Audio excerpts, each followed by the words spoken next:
A las 11:17 minutos de la mañana, hora de Venezuela, un misil superficie-aire 9M96E2, lanzado desde una batería S-400 Triumph, ubicada a 42 kilómetros al sur de Maracaibo, salió disparado de su contenedor vertical con un estruendo ensordecedor que sacudió edificios a 3 kilómetros de distancia. El propulsor de cohete sólido, generando 72.000 kilogramos de empuje, aceleró este proyectil de 1.900 kilogramos desde velocidad 0 hasta Mach 6, aproximadamente 7.200 kilómetros por hora en apenas 9 segundos, mientras ascendía en una trayectoria casi vertical buscando su objetivo. Un cazabombardero FA-18E Super Hornet de la Marina de Estados Unidos, que volaba a 19.000 metros sobre aguas internacionales del Caribe, a 230 kilómetros de la costa venezolana en una misión de patrulla de combate aéreo completamente rutinaria. Y aquí es donde necesito que prestes atención, porque lo que pasó en los siguientes 4 minutos y 37 segundos no solo cambió el destino de ese piloto y su aeronave, sino que desencadenó una respuesta militar estadounidense tan brutal y desproporcionada que Venezuela perdería aproximadamente $2.300 millones en equipamiento militar, más el 43% de su capacidad de defensa aérea en menos de 18 horas. Pero déjame retroceder un poco porque para entender cómo llegamos a este punto necesitas conocer la serie absolutamente increíble de errores de juicio, malentendidos tácticos y, francamente, arrogancia pura que llevó al comandante venezolano a tomar posiblemente la peor decisión de su carrera militar: disparar un misil contra una aeronave estadounidense que técnicamente no había violado el espacio aéreo venezolano ni mostrado intención hostil. ¿Cómo demonios alguien llega a la conclusión de que esto es una buena idea? Pues déjame contarte porque la historia es fascinante en su estupidez. Mira, todo comenzó 72 horas antes cuando Venezuela decidió realizar un ejercicio de defensa aérea de gran escala que llamaron Escudo Bolivariano 2025. La idea, según los planificadores militares en Caracas, era demostrar las capacidades defensivas mejoradas después de haber invertido $580 millones en la adquisición y modernización de sistemas S-400 Triumph durante el año previo. Este nuevo sistema, considerado uno de los más avanzados en defensa antiaérea, involucraría la activación simultánea de todas las baterías en la región norte del país, simulación de interceptaciones contra objetivos aéreos y, lo más problemático, coordinación con asesores militares rusos que habían llegado 3 semanas antes, supuestamente para entrenamiento avanzado, pero que Estados Unidos sospechaba estaban recopilando inteligencia sobre patrones de operación de aeronaves estadounidenses en la región. Ahora bien, aquí está el primer error. Venezuela notificó a la comunidad internacional sobre el ejercicio mediante canales diplomáticos apropiados, pero el mensaje fue vago sobre el alcance geográfico exacto y la duración específica, creando una ambigüedad peligrosa sobre si el ejercicio se limitaría al espacio aéreo venezolano o si los radares estarían rastreando activamente aeronaves en aguas internacionales adyacentes. Estados Unidos respondió mediante una nota diplomática recordando a Venezuela que las aguas internacionales del Caribe son espacio aéreo libre, donde todas las naciones tienen derecho a operar, y que cualquier acción hostil contra aeronaves estadounidenses en espacio internacional sería considerada un acto de guerra. Pero aquí viene la cosa. Esa advertencia nunca llegó completamente hasta los niveles operacionales de la Fuerza Aérea Venezolana, quedando atrapada en la burocracia diplomática. El coronel Héctor Ramírez, comandante de la batería S-400 estacionada cerca de Maracaibo, era un oficial con 23 años de servicio y una reputación de ser extremadamente agresivo en la interpretación de órdenes. Había sido entrenado en Rusia durante 6 meses el año anterior, donde los instructores le habían metido en la cabeza la idea de que los sistemas S-400 eran superiores técnicamente a cualquier cosa que Occidente tuviera y que en una confrontación hipotética podría derribar cazas estadounidenses si ejecutaba los procedimientos correctamente. Y mira, no voy a mentirte, el S-400 Triumph es un sistema impresionante en papel. Radar de búsqueda con alcance de 400 kilómetros, misiles con alcance de hasta 250 kilómetros, capaces de alcanzar objetivos hasta 30.000 metros, capacidad de rastrear hasta 300 objetivos simultáneamente y guiar hasta 36 misiles hacia blancos diferentes. Suena increíble, ¿verdad? ¿Verdad? Pero aquí está el problema. Las especificaciones técnicas en los folletos de propaganda rusa son una cosa. La realidad de combate contra un adversario con contramedidas electrónicas avanzadas y pilotos con experiencia de combate real es cosa completamente diferente. Ramírez no parecía entender, o quizás no quería aceptar esa distinción crítica. Cuando el ejercicio comenzó a las 8 horas del día, Ramírez recibió órdenes de su comando superior: activar todos los sistemas de radar, rastrear todos los objetivos aéreos en alcance y simular procedimientos de interceptación. Pero estas son las palabras exactas, y esto es crucial: no disparar bajo ninguna circunstancia sin autorización explícita del comando regional. Las órdenes eran claras, no ambiguas, no dejaban espacio para interpretación creativa. Pero Ramírez tenía un chip en el hombro sobre demostrar las capacidades de su nuevo sistema, especialmente porque los asesores rusos estarían observando y evaluando el desempeño. Déjame pintarte la escena para que entiendas la presión psicológica. Ramírez sabía que el reporte de los asesores rusos volvería a Moscú y potencialmente afectaría futuras ventas de armamento ruso a Venezuela. Sabía que sus superiores en Caracas estaban observando los resultados del ejercicio para justificar las inversiones masivas en sistemas de defensa. Y francamente creo que parte de él quería demostrar algo. Demostrar que Venezuela no era un país pequeño que podía ser intimidado. Demostrar que las inversiones en tecnología rusa valían la pena. Demostrar que él personalmente era un comandante competente capaz de operar un sistema complejo. Efectivamente, esa mezcla tóxica de presión profesional, orgullo nacional y arrogancia tecnológica creó una situación donde el juicio racional fue reemplazado por un pensamiento desiderativo peligroso. A las 11:12, el radar de búsqueda de la batería de Ramírez detectó un contacto aéreo a 243 kilómetros al norte, moviéndose a 920 kilómetros por hora en altitud de 19.000 metros. El sistema identificó automáticamente el perfil de vuelo como consistente con un caza de combate basándose en velocidad, altitud y características de retorno de radar. El operador de radar, Sargento Luis Méndez, quien estaba en su puesto desde las 6 de la mañana, reportó el contacto a Ramírez, especificando que el objetivo estaba en espacio aéreo internacional, aproximadamente 230 kilómetros de la costa venezolana, claramente fuera de aguas territoriales. Ramírez ordenó que el sistema cambiara a modo de seguimiento activo, iluminando el objetivo con el radar de control de fuego 92N6E para obtener datos de puntería más precisos. Ahora, déjame explicarte qué significa esto porque es importante. Cuando cambias de radar de búsqueda pasivo a radar de control de fuego activo, estás básicamente pintando el objetivo con energía electromagnética de alta potencia que permite generar una solución de disparo precisa, pero también alerta inmediatamente al objetivo de que está siendo apuntado con un sistema de armas.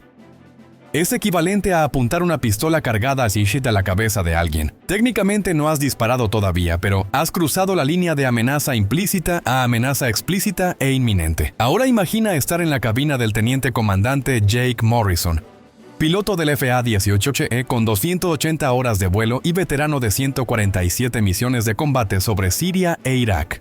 Estás volando una patrulla rutinaria sobre aguas internacionales, pensando en qué vas a cenar cuando regreses al portaaviones en 3 horas, cuando súbitamente tu sistema de alerta radar RWR explota con un tono agudo que indica que estás siendo iluminado por un radar de control de fuego. La pantalla muestra la clasificación automática del radar 92N6 en banda X asociado con el sistema S400, ubicación aproximada basada en la dirección de la señal, 42 kilómetros al sur dentro de Venezuela. Morrison sintió la adrenalina instantánea inundando su sistema mientras su cerebro procesaba la situación en fracciones de segundo. Estaba en espacio aéreo internacional. Verificó el GPS que mostraba la posición a 230 kilómetros de la costa venezolana. Definitivamente no había violado el espacio aéreo soberano. No había mostrado intención hostil, simplemente volando una patrulla recta y nivelada. Entonces, ¿por qué diablos los venezolanos lo estaban iluminando con radar de control de fuego? Su entrenamiento activó respuestas automáticas, transmitió en la frecuencia de emergencia internacional. Aeronave venezolana, aquí caza de la Marina estadounidense en espacio aéreo internacional sin intención hostil. Solicito cese en iluminación de radar inmediatamente. Simultáneamente activó el sistema de contramedidas electrónicas ALQ-214, que comenzó a generar interferencia para degradar la efectividad del radar venezolano y lanzó una salva preventiva de tiras metálicas, cartuchos que eyectaron nubes de tiras metálicas para crear falsos ecos de radar. En el centro de control de la batería, Ramírez observó cómo el retorno de radar de su objetivo súbitamente se multiplicó en una docena de ecos falsos, mientras el sistema de contramedidas estadounidense comenzaba a interferir sus frecuencias y aquí cometió el segundo error crítico. Interpretó las contramedidas defensivas de Morrison como una acción ofensiva. Su lógica retorcida fue algo así: Si el objetivo está usando contramedidas, significa que tiene intenciones hostiles, por lo tanto, constituye una amenaza que justifica una respuesta. Es un razonamiento absolutamente insano porque cualquier piloto militar del mundo activaría contramedidas cuando es iluminado por radar de control de fuego. Es procedimiento operacional estándar, no indicación de hostilidad. Pero Ramírez ya había convencido a sí mismo de una narrativa donde estaba defendiendo el espacio aéreo venezolano contra un agresor estadounidense.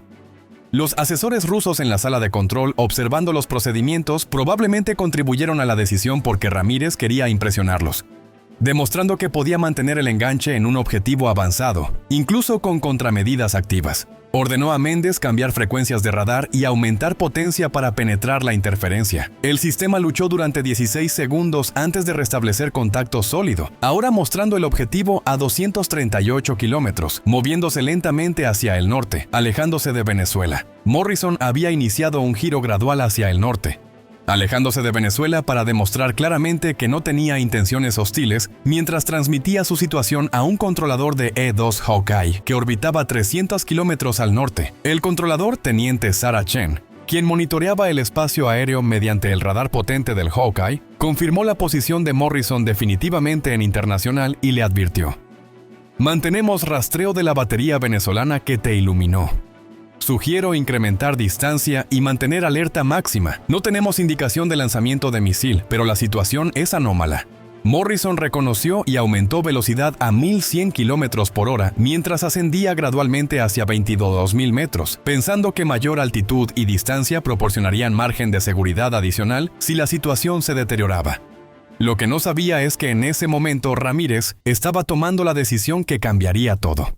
El coronel, mirando la pantalla que mostraba el objetivo estadounidense todavía dentro del alcance de sus misiles, tomó el teléfono para llamar al comando regional y solicitar autorización para disparar. Pero aquí está la cosa. El sistema de comunicaciones estaba experimentando interferencia posiblemente causada por actividad de guerra electrónica del propio Hawkeye estadounidense o simplemente un mal funcionamiento técnico de equipamiento venezolano antiguo.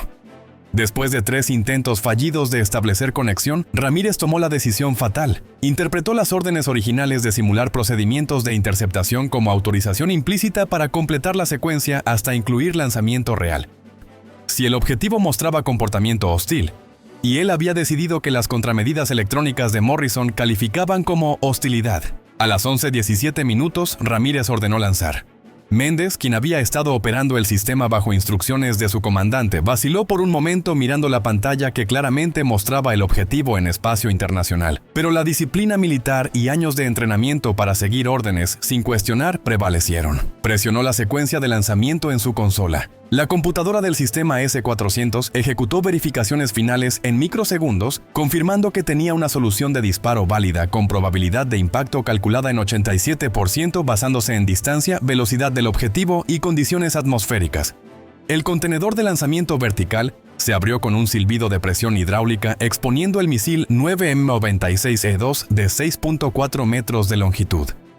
Esperando el comando final, Méndez presionó el botón rojo de lanzamiento y todo el infierno se desató. La carga expulsora detonó lanzando el misil verticalmente fuera del contenedor, alcanzando altitud de 30 metros antes de que el motor principal de cohete sólido encendiera con un rugido que literalmente hizo temblar la tierra en radio de 2 kilómetros. La llama de escape de 15 metros iluminó el área circundante como si fuera mediodía mientras el misil aceleró hacia el cielo a razón de 45 gramos de aceleración, alcanzando Mach 6 en 9 segundos, la trayectoria inicialmente vertical. Después, curvándose hacia el norte siguiendo comandos del sistema de guía que recibía actualizaciones de radar terrestre cada medio segundo. En la cabina de Morrison, la alarma de alerta de misil explotó con un tono diferente, más urgente, más aterrador, el que indica lanzamiento confirmado, no solo iluminación de radar. La pantalla táctica mostró la trayectoria proyectada del misil aproximándose desde el sur. Velocidad de cierre de Mach 6.5, aproximadamente 7.800 km por hora. Sumando su propia velocidad de 1100 km por hora. La computadora calculó tiempo hasta impacto, 2 minutos 43 segundos. Morrison no perdió ni fracción de segundo en shock o incredulidad. Entrenamiento de años y experiencia de combate real activaron respuestas automáticas que probablemente le salvaron la vida. Empujó el acelerador a postquemador máximo, sintiendo los motores General Electric F414 aumentar empuje instantáneamente, acelerando el FA-18E de 100 a 1600 km por hora en 12 segundos. Simultáneamente comenzó una maniobra evasiva que había practicado literalmente cientos de veces en simulador, pero nunca ejecutado contra un misil real con intención de matarlo. Tiró la palanca hacia atrás, ejecutando un ascenso pronunciado de 45 grados, subiendo de 19.000 a 24.000 kilómetros en 30 segundos, mientras aplicaba 7 gamas de fuerza que lo aplastaron contra el asiento, estrechando la visión a túnel. En la cumbre del ascenso, ejecutó un giro en tonel completo, girando 360 grados alrededor del eje longitudinal mientras empujaba la nariz hacia abajo, iniciando un descenso de alta velocidad. Estas maniobras violentas, diseñadas para romper el enganche del buscador del misil y complicar cálculos de intercepción, lanzó otra salva de tiras metálicas, y esta vez también bengalas, contra medidas infrarrojas, aunque sabía que el misil probablemente usaba guía radar, no infrarroja. Pero en situaciones de vida o muerte, usas todo lo disponible. El misil ajustó trayectoria compensando por maniobras de Morrison, su sistema de guía procesando datos de radar terrestre más información de su propio buscador de radar activo, que había activado a 50 kilómetros del objetivo. Este buscador es sofisticado, capaz de distinguir el objetivo real de señuelos de tiras metálicas mediante análisis de características de retorno de radar, velocidad Doppler y correlación con último dato conocido de posición. Pero aquí está donde el entrenamiento y la táctica de Morrison comenzaron a marcar diferencia. Continuó ejecutando maniobras impredecibles, alternando entre ascensos, descensos, giros cerrados y cambios de velocidad cada 2 a 4 segundos, nunca manteniendo vector constante por más de 3 segundos. Esto forzaba el sistema de guía del misil a recalcular trayectoria constantemente, y cada recalculación introducía pequeños errores que se acumulaban. Además, Morrison volaba hacia una zona donde sabía que el E-2 Hawkeye estaba transmitiendo interferencia electrónica activa, degradando señales de radar que el misil dependía para guía terminal. Transmitió en frecuencia táctica un mensaje urgente: Gunslinger 21 bajo ataque de misil S-400, lanzamiento desde Venezuela. Necesito apoyo de guerra electrónica ahora. Chen en el Hawkeye ya había detectado el lanzamiento mediante sensores infrarrojos de largo alcance del avión que captaron la firma térmica masiva del motor del misil. Respondió inmediatamente: Gunslinger 21 copiado. Activando máxima interferencia en tu sector, mantén maniobras evasivas. Tenemos 4 Raptors redirigiendo hacia tu posición. Tiempo estimado 6 minutos. Pero Morrison no tenía 6 minutos. Tenía aproximadamente 90 segundos antes de que el misil alcanzara su posición. Si no lograba evadirlo, el 9M96E2 ahora estaba a 38 kilómetros, cerrando a velocidad combinada de más de 80.000 kilómetros por hora, aproximadamente 2.200 metros por segundo, lo que significaba que cubría distancia de 1 kilómetro cada medio segundo, haciendo la ventana de reacción microscópicamente pequeña. Morrison ejecutó lo que los pilotos llaman maniobra de defensa de último recurso. Esperó hasta que los sensores de alerta le indicaron que el misil estaba a menos de 10 kilómetros de distancia, donde la velocidad de cierre era tan alta que el misil tendría dificultad extrema ajustando trayectoria para giros bruscos. Después ejecutó un giro de combate de 9 gamma más pronunciado que los límites de entrenamiento normales, porque en este momento los límites de la aeronave eran menos importantes que sobrevivir. Tiró la palanca completamente hacia la izquierda mientras aplicaba timón derecho, creando un slip lateral que virtualmente detuvo el movimiento hacia adelante del caza, haciéndolo girar casi en su propio eje en una maniobra que ninguna aeronave comercial podría ejecutar sin desintegrarse. Las fuerzas G eran tan intensas que, a pesar del traje anti-G inflado, Morrison sintió la visión estrechándose a punto de perder conciencia, lo que los pilotos llaman gray out. Apretó músculos abdominales y de piernas con toda su fuerza y gritó para mantener presión sanguínea y evitar desmayo, porque perder conciencia ahora significaba muerte cierta. El misil intentó seguir el giro, pero las leyes de física son implacables. Viajando a Mach 6, el radio de giro mínimo del misil era aproximadamente 4 kilómetros, comparado con menos de 2 kilómetros para el FA-18E, a velocidad reducida después de maniobra evasiva. El misil pasó a 800 metros por debajo de Morrison, lo suficientemente cerca que vio el flash brillante de su motor de cohete a través de la cabina. La espoleta de proximidad del misil detectó el objetivo dentro del radio de detonación de 1 kilómetro, y comandó la detonación de la ojiva de fragmentación de 70 kilogramos. pero debido a error de cálculo causado por la maniobra extrema de último segundo, la detonación ocurrió cuando el misil ya había pasado la posición del caza. La explosión envió 2.000 fragmentos de tungsteno expandiéndose en un cono de 45 grados, pero Morrison estaba justo fuera del cono letal. Algunos fragmentos golpearon el ala izquierda del FA-18Ch, creando una docena de agujeros pequeños y dañando un hipersustentador, pero sin penetrar estructura crítica o sistemas de vuelo. Morrison sintió la sacudida cuando los fragmentos impactaron el metal, pero los controles respondían normalmente. Verificó indicadores. Todos los sistemas mostraban verde, excepto una advertencia menor de daño en ala izquierda que no afectaba capacidad de vuelo. Transmitió con voz que no podía ocultar completamente el temblor de adrenalina. Evadido misil. Detonó en proximidad. Tengo daño menor en ala izquierda. Todos los sistemas funcionales, manteniendo egreso hacia el norte.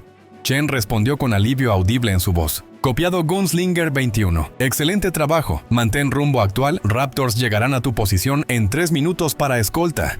Pero mientras Morrison comenzaba a respirar nuevamente después de la experiencia más cercana a la muerte que había tenido en 2.280 horas de vuelo, la situación estaba escalando dramáticamente en múltiples niveles.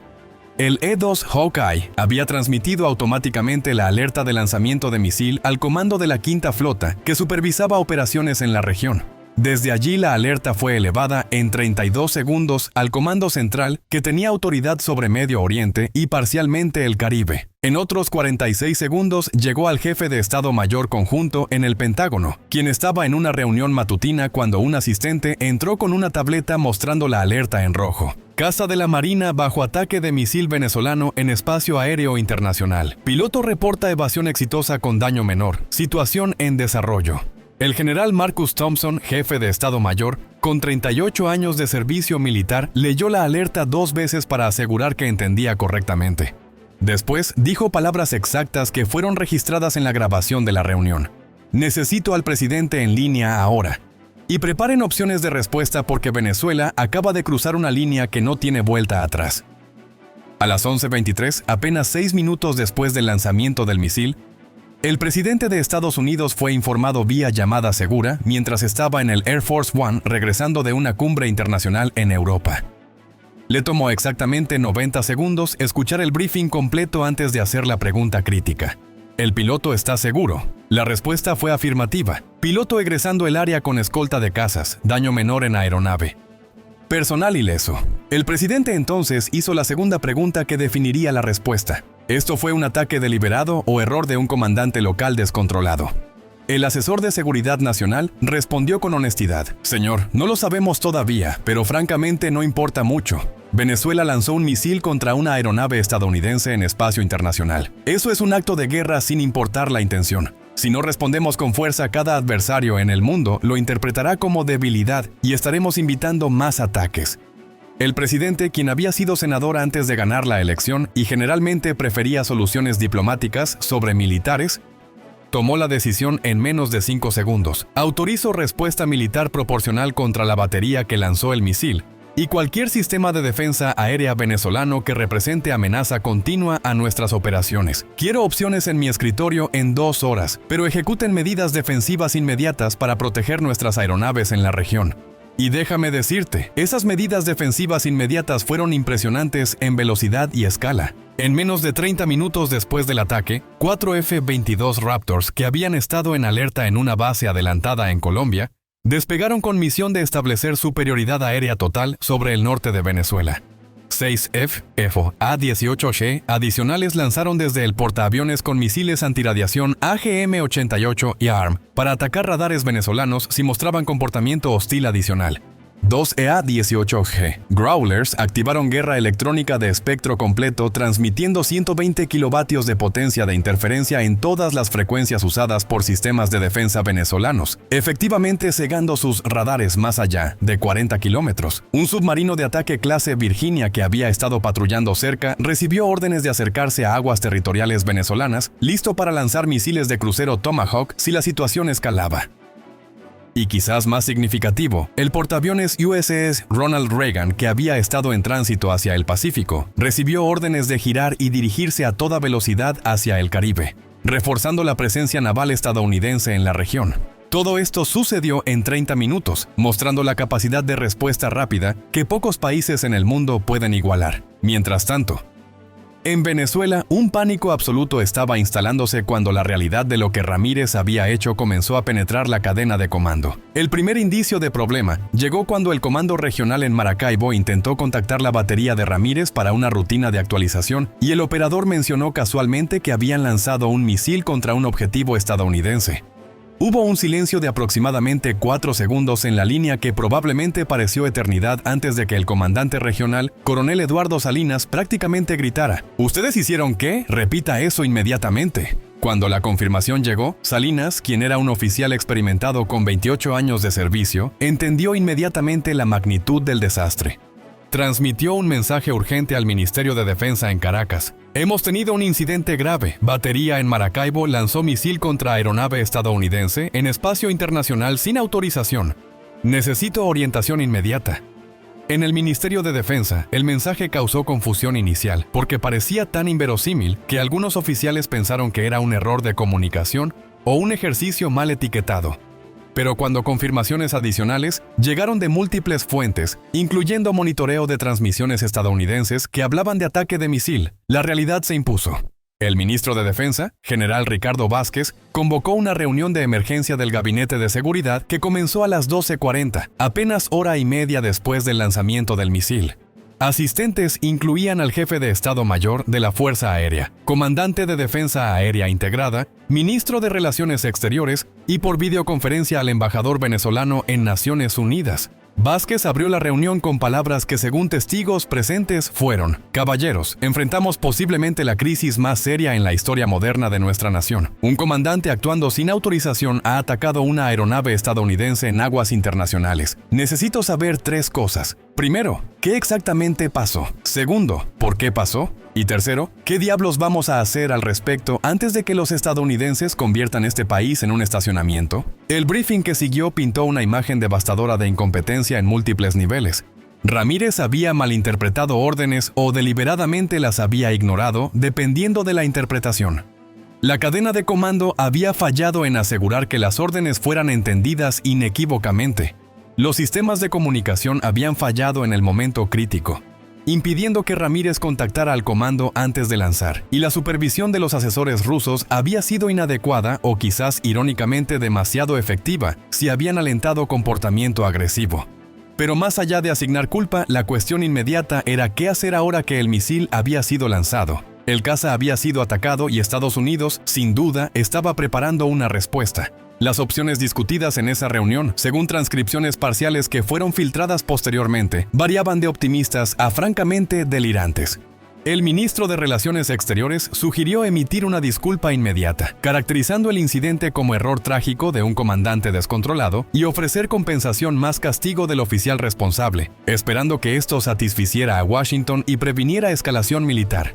El comandante de la Fuerza Aérea argumentó que disculparse sería admitir debilidad y sugirió, en cambio, una postura de que Venezuela estaba defendiendo legítimamente su espacio aéreo contra provocaciones estadounidenses, aunque incluso mientras pronunciaba las palabras, parecía darse cuenta de lo absurdo del argumento, considerando que el caza estaba documentadamente en espacio internacional. El jefe de Estado Mayor, sorprendentemente, fue más realista, evaluando que Venezuela simplemente no tenía capacidad militar para resistir una respuesta estadounidense seria, y que la mejor estrategia era diplomacia agresiva buscando apoyo internacional, especialmente de Rusia y China, para presionar a Estados Unidos a limitar la respuesta. Vázquez escuchó argumentos durante 38 minutos antes de tomar decisión. Venezuela emitiría disculpa caracterizando incidente como error no autorizado. Removería inmediatamente a Ramírez de comando y lo arrestaría. Ofrecería compensación por daños a aeronave estadounidense e invitaría a investigación internacional del incidente. Simultáneamente, activarían todos los canales diplomáticos posibles para contener respuesta estadounidense. Pero aquí está la cosa. Mientras los venezolanos discutían opciones diplomáticas, Estados Unidos ya había tomado decisión militar. A las 13:42 hora de Venezuela, aproximadamente 2 horas después del ataque de misil, el presidente había revisado 3 opciones de respuesta preparadas por el Pentágono. Opción 1 limitada: atacar solo la batería específica que lanzó el misil enviando mensaje focalizado.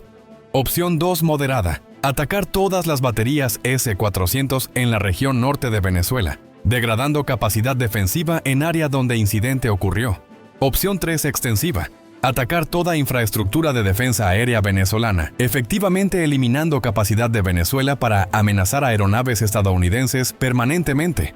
El presidente, después de consultar con secretario de Defensa, secretario de Estado y asesor de Seguridad Nacional, seleccionó opción 2 con modificación. Atacarían baterías S-400, pero también incluirían radares de vigilancia aérea de largo alcance y centros de comando que coordinaban defensas aéreas. Justificación era que respuesta debía ser suficientemente severa para disuadir futuros ataques, pero no tan devastadora que dejara a Venezuela completamente indefenso, lo cual podría crear vacío de seguridad en región. Orden de ejecución fue transmitida al Comando Central a las 14:05 con directiva de iniciar operaciones dentro de 6 horas, permitiendo tiempo para posicionar activos y ejecutar planificación final. Mientras planificadores militares trabajaban en detalles de operación que designaron Martillo Justiciero, eventos continuaban desarrollándose tanto militar como diplomáticamente. Morrison había aterrizado su FA-18G dañado en el portaaviones sin incidentes, donde fue recibido por el comandante del grupo aéreo, quien lo abrazó, algo inusual en la Marina, pero comprensible dadas circunstancias. El equipo de mantenimiento inspeccionó daños encontrando 17 impactos de fragmentos en ala izquierda. El más profundo había penetrado 6 milímetros en estructura de aluminio, apenas faltando tanque de combustible interno por 4 centímetros. Literalmente diferencia entre reparación menor y posible explosión catastrófica. Morrison fue llevado a enfermería donde médico verificó que no tenía lesiones físicas más allá de moretones leves de arnés de seguridad que lo había sostenido durante maniobras extremas, pero también notó signos de shock psicológico postraumático, manos temblando ligeramente, pulso de 120, incluso 30 minutos después del aterrizaje, incapacidad de mantener contacto visual por más de 2 segundos. Médico prescribió 24 horas de descanso antes de volver a volar. Decisión que Morrison aceptó sin argumento, inusual para piloto típicamente agresivo, que normalmente quería regresar a cabina inmediatamente. En Venezuela, Ramírez había sido arrestado por policía militar a las 14:15 cuando Unidad de Seguridad llegó a su batería con órdenes escritas de Comando Supremo. Según testigos, Ramírez inicialmente resistió arresto, argumentando que había actuado apropiadamente defendiendo espacio aéreo venezolano. Cuando coronel de policía militar leyó cargos formales que incluían desobediencia de órdenes directas, poner en peligro seguridad nacional y potencialmente iniciar conflicto armado no autorizado, realidad aparentemente penetró y permitió ser esposado sin resistencia adicional. Fue llevado a prisión militar en Caracas, donde permanecería en confinamiento solitario durante investigación. Irónicamente, los asesores rusos que habían estado observando operación de su batería desaparecieron misteriosamente antes de que investigadores llegaran para entrevistarlos, habiendo sido extraídos silenciosamente por personal de embajada rusa, que claramente no quería que estuvieran disponibles para preguntas sobre qué papel exactamente habían jugado en decisión de Ramírez de lanzar. A nivel diplomático, cosas se movían rápidamente, pero no necesariamente en dirección que Venezuela esperaba. Gobierno venezolano emitió disculpa formal a las 15:30 transmitida mediante canales diplomáticos a Washington. El texto reconocía que un comandante actuando sin autorización había lanzado misil contra aeronave estadounidense en espacio aéreo internacional. Expresaba profundo pesar por incidente. Anunciaba arresto y procesamiento del oficial responsable, y ofrecía compensación por daños más cooperación total en investigación. Pero mira, aquí está el problema con el timing. Para cuando disculpa llegó al escritorio del secretario de Estado estadounidense. Decisión militar ya había sido tomada e implementada, y activos ya estaban moviéndose hacia posiciones de ataque. Secretario de Estado leyó disculpa. Transmitió contenido al presidente, quien respondió con algo como: aprecio el gesto, pero no cambia el hecho de que un acto de guerra fue cometido. La respuesta militar ya está en progreso. Continuaremos según lo planeado. El mensaje fue comunicado al embajador venezolano, quien según reportes palideció visiblemente al entender que diplomacia había llegado demasiado tarde para prevenir consecuencias militares. Y déjame pintarte lo que estaba convergiendo hacia Venezuela porque la escala era impresionante. 8 F-22 Raptors de 2 escuadrones diferentes ahora patrullaban espacio aéreo sobre Caribe norte de Venezuela, listos para interceptar cualquier aeronave venezolana que intentara despegar. 12 FA-18H configurados para ataque de supresión de defensa aérea con 3 misiles AGM-88 HARM, cada uno total de 36 misiles antirradiación listos para atacar cualquier emisor venezolano. 4 EA-18G Growlers, generando 200 kilovatios combinados de interferencia electrónica, efectivamente cegando radares venezolanos más allá de 50 kilómetros. 2 destructores clase Arleigh Burke habían llegado a posiciones a 120 kilómetros de costa venezolana, cada uno con 90 celdas de lanzamiento vertical, cargadas con misiles de crucero Tomahawk, listos para lanzar. Un submarino clase Virginia había cerrado a distancia de lanzamiento llevando 20 Tomahawk adicionales. Y sobre todo esto, 3 bombarderos BU-1B habían despegado de Texas, cargados cada uno con 24 misiles de crucero ya SSM. Más capacidad de bombardeo directo si fuera necesario. Era una fuerza de ataque que representaba aproximadamente $12,000 millones en equipamiento militar avanzado convergiendo para atacar un país cuyo presupuesto de defensa anual completo era de $2,000 millones. La asimetría era tan masiva que el resultado nunca estuvo en duda. La única pregunta era cuánto daño Estados Unidos decidiría infligir. A las 19:45 comenzó lo que Comando estadounidense llamó fase de preparación del espacio de batalla. Los Growlers aumentaron potencia de interferencia a niveles que no solo degradaban, sino prácticamente apagaban radares venezolanos. Operadores en estaciones de defensa aérea venezolanas vieron sus pantallas llenarse de retornos falsos, ruido y fantasmas, haciendo imposible distinguir amenazas reales. Varios comandantes de batería intentaron cambiar frecuencias, pero descubrieron que estadounidenses tenían capacidad de seguirlos a través de espectro completo de frecuencias, saturando cada banda que intentaban usar. Era guerra electrónica de espectro completo ejecutada con precisión y poder, que sistemas venezolanos simplemente no podían contrarrestar. Al mismo tiempo, drones MQ-9, Reaper volando a 14,000 metros sobre aguas internacionales, transmitían video en alta resolución de bases venezolanas, permitiendo a analistas estadounidenses confirmar ubicaciones exactas de objetivos y verificar que no había cambios de última hora en despliegues. Cada batería S-400, cada radar de vigilancia, cada centro de comando fue fotografiado y geolocalizado con precisión de 3 metros.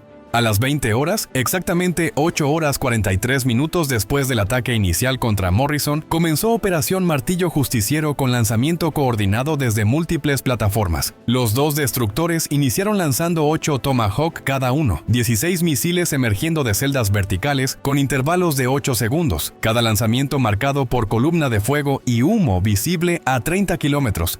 El submarino lanzó 12 Tomahawk adicionales desde profundidad de periscopio, cada deyección creando perturbación en superficie que satélites de reconocimiento capturaron en tiempo real. 28 minutos después, cuando esos misiles estaban a mitad de camino, los 3 BU-1B lanzaron sus 72 SSM desde distancia de 400 kilómetros, todos misiles convergiendo hacia objetivos en Venezuela desde direcciones múltiples, norte, noroeste y oeste, complicando defensa porque amenazas llegaban simultáneamente desde vectores separados por más de 90 grados. Un total de 112 misiles de crucero ahora volaban autónomamente hacia Venezuela, cada uno navegando mediante combinación de GPS, navegación inercial y correlación de terreno, cada uno programado para objetivo específico. Cada uno con ojiva de 230 kilogramos suficiente para destruir prácticamente cualquier estructura militar. Era ataque de saturación masiva diseñado para abrumar completamente defensas venezolanas y asegurar destrucción de todos objetivos primarios. En Venezuela, primer indicio del ataque llegó a las 20:18, cuando Radar Costero Más Occidental detectó múltiples contactos aproximándose desde norte. Operador intentó generar conteo, pero interferencia electrónica era tan intensa que solo podía confirmar múltiples amenazas, número indeterminado, distancia aproximada 120 kilómetros. Alerta fue transmitida a todos sistemas de defensa aérea con orden de prepararse para ataque inminente. Pero aquí está cruel ironía. Por supuesto, sistemas ya estaban en máxima alerta después del incidente con Morrison. Operadores habían estado en puestos durante 9 horas, algunos exhaustos, mentalmente drenados de tensión constante.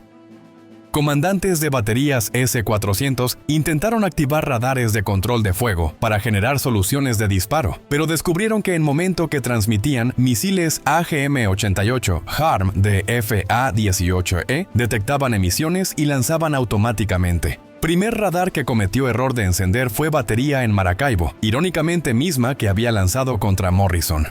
3 HARM convergieron hacia su radar 92E6E desde ángulos diferentes, alcanzando objetivo en intervalo de 4 segundos. Explosiones desintegraron antena de radar valorada en 20 millones y destruyeron vehículo de electrónica asociado. Segundo radar que intentó activarse cerca de Cabimas recibió tratamiento similar. 4 HARM impactando dentro de radio de 30 metros, destruyendo no solo radar, sino también 2 vehículos de lanzamiento cercanos.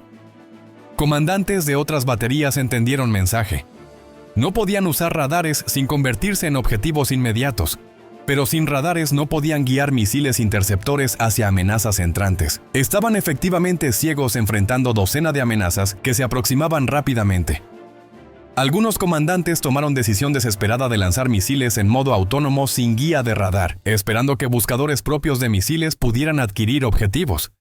Pero probabilidad de éxito en tales condiciones era minúscula, menos de 5%. 18 misiles interceptores fueron lanzados desde 4 baterías diferentes, gastando 58 millones en hardware para lograr exactamente 0 interceptaciones. Todos misiles agotaron combustible sin adquirir objetivos, estrellándose en mar o en tierra deshabitada. Fue desperdicio masivo de recursos que demostró desesperación de situación, pero también inadecuación fundamental de defensas venezolanas contra ataque coordinado con guerra electrónica de espectro completo. A las 20:39, primeros Tomahawk alcanzaron costa venezolana habiendo volado 100 kilómetros en aproximadamente 1 hora y 20 minutos. Cruzaron del océano a tierra a altitud de 80 metros. Sus sistemas de correlación de terreno inmediatamente reconociendo transición y ajustando navegación. En fase terminal sobre tierra ascendieron a 300 metros. Activaron buscadores de imagen y comenzaron a buscar objetivos específicos. Objetivo número 1 era batería S-400 en Maracaibo, específicamente que había atacado a Morrison. 3 Tomahawk habían sido asignados a esta batería para asegurar destrucción completa. Primer misil impactó vehículo de radar de búsqueda 91E6E, que milagrosamente todavía estaba intacto después de ataques HARM anteriores. Penetración y detonación convirtieron radar de 30 millones en nube de fragmentos metálicos. Segundo, Tomahawk impactó vehículo de comando destruyendo computadoras de control de batalla y sistemas de comunicación. Tercero, impactó área de almacenamiento de misiles donde 6 9M96E2 interceptores todavía estaban en contenedores. Explosión detonó propulsores de cohete de interceptores, creando explosión secundaria equivalente a 12 toneladas de TNT, que fue sentida como temblor menor a 15 kilómetros. Siguientes 3 horas fueron pesadilla continua para fuerzas venezolanas, mientras 112 misiles impactaban objetivos a través de región norte del país. Segunda batería S-400, cerca de Cabimas, recibió 4 impactos destruyendo todos sus vehículos de radar, lanzadores y comando. Tercera batería cerca de Punto Fijo fue demolida por 5 misiles que atacaron desde direcciones diferentes, impactando dentro de ventana de 22 segundos. Cuarta batería intentó reubicarse después de detectar ataques en otras ubicaciones, pero 3 JASSM encontraron sus vehículos en carretera destruyéndolos, mientras estaban en movimiento vulnerables sin sus sistemas de defensa desplegados. En menos de 1 hora, las 4 baterías completas S-400, que representaban inversión venezolana de 960 millones, habían sido reducidas a chatarra humeante. Pero ataques no se limitaron a sistemas de misiles. 6 radares de vigilancia aérea de largo alcance, incluidos 3 91NCC, que costaban 40 millones cada uno, fueron destruidos eliminando capacidad de Venezuela para detectar aeronaves aproximándose a distancias mayores de 50 kilómetros. 3 centros de comando y control que coordinaban defensas aéreas regionales fueron atacados con precisión quirúrgica, misiles penetrando techos y detonando dentro de estructuras, colapsando sistemas de comunicación y computación. 4 instalaciones de almacenamiento de misiles fueron demolidas destruyendo repuestos valorados en 180 millones que hubieran permitido reabastecimiento de sistemas dañados. Para las 23:15, ataque había terminado de 112 misiles lanzados. 104 impactaron objetivos exitosamente. Tasa de éxito de 93% considerada excepcional. 8 misiles fallaron por diversas razones. 3 tuvieron mal funcionamiento de sistemas de guía y se estrellaron en áreas deshabitadas. 2 fueron derribados por fuego antiaéreo de cañones de 20 milímetros en golpes de suerte extraordinaria. 3 impactaron objetivos equivocados debido a errores en coordenadas programadas. Aunque afortunadamente esos errores fueron a áreas no pobladas, daño acumulado fue devastador. 4 baterías completas S-400 destruidas valoradas en 960 millones. 6 radares de largo alcance destruidos valorados en 140 millones. Centros de comando destruidos valorados en 90 millones. Depósitos de municiones destruidos con contenido valorado en 180 millones. Infraestructura de soporte, incluidos generadores de energía y sistemas de comunicación destruidos, valorados en 60 millones. Total de daño directo de aproximadamente 1.430 millones, sin considerar que reemplazo tomaría años y costaría significativamente más debido a inflación y dificultades de adquisición bajo sanciones. No olvides suscribirte al canal, activar la campanita para no perderte las notificaciones y dejar un like para apoyar el contenido. Gracias por ver.